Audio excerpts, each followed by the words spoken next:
voalohantena aloha miarahaba amin'ny vehivavy rehetra rahan'izao toy izao zany amin'izao fetin'ny vehivavy izao dia arak'izay hoe fety vehivavy zay dia tsy hoe manao fety akory dia ihany fa mba mitohy foana zany manao azy tsika dia ao anatin'ny programmana samin'ny fitondram-panjakana moa hoe tsy maintsy tokony maintso mavana Madagasikara dia zahay eto amin'ny commune Bogatsara zany misy an'ilay fambolek'azy efa nataonay tamin'ny lalam-pirenena fafito dia manasosoka ny mameno an'ireo le mbola tsy nisy zany le toerana atao dia hitantsika amin'izao zany le flamboyant planty ornemental moa zany filazana azy izay mamendrika an'le lalam-pirenena zany zay zany natao dia mizara roa izy tia miananapana ery amin'ny tendrombohitra zany misy ery amin'ny tendrombohitra Andoharanobe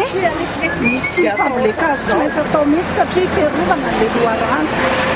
dia eo amin'ny misy dimanjato no ambolenay aloha zany androany. Ny antony dia zana foana zany le hazo satria le hazo lafo be tiatsika zany million fito dia malavo be azy zany dia zana mba tsy hoe sanatria voleto le azo dia tsisy karakara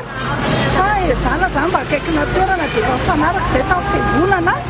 Jesosy Mamonjy dia zareo zany manara-maso ny fanondrahana sy ny fiarovana izy mba tsy ho andalan'olona